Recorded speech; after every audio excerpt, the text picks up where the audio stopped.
Madaraka Day.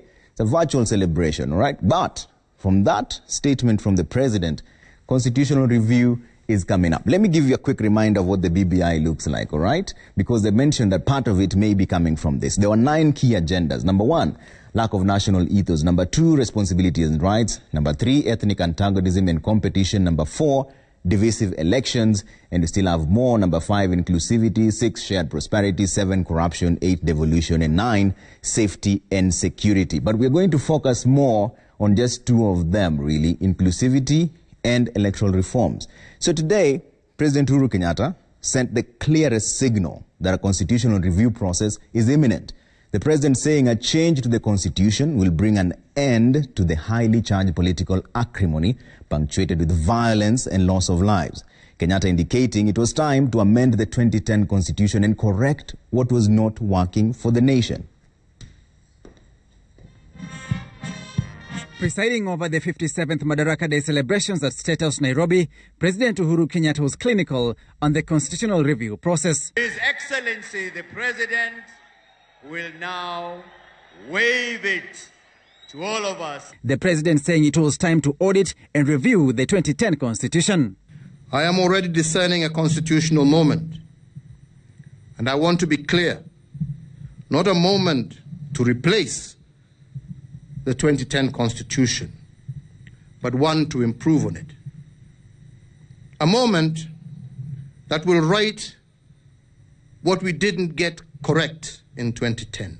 The President adding life to the Building Bridges initiative as a convenient exercise that will aid in deepening inclusivity and break the cyclic ethnic violence that accompanies every election. The constitutional moment that I discern, one that will bring an end to the senseless cycles of violence that we have experienced in every election cycle since 1992. And one that will deepen our democratic credentials as a country and lead to a much more inclusive society. The BBI document had in its formative stages proposed change in the country's political system, including the expansion of the executive structure to include the office of the Prime Minister, leader of official opposition, and cabinet ministers to be drawn from Parliament. But to anchor the changes, the President was calling for a radical change in the country's political arena. 10 years since the promulgation of the Constitution, President Uhuru Kenyatta saying it is time to make amends to the Constitution and change the country's political architecture to stop anarchy and acrimony witnessed in the political landscape, instead foster inclusivity. Indeed, as Martin Luther King Jr. said, and I quote, "We need political leaders not in love with money, but in love with justice.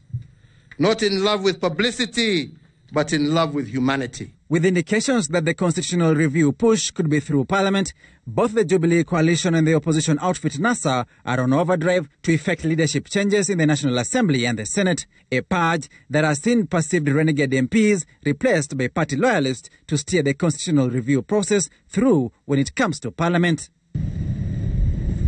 On Tuesday, President Uhuru Kenyatta has convened a Jubilee Coalition National Assembly Parliamentary Group meeting at State House.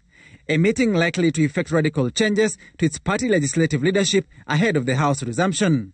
MPs allied to Deputy President William Ruto said to be edgy going into the meeting that is likely to install the President's loyalists. Your Excellency, we are confident that under your leadership, we will have a new normal and Kenya will move into the future the way we have overcome our challenges in the past.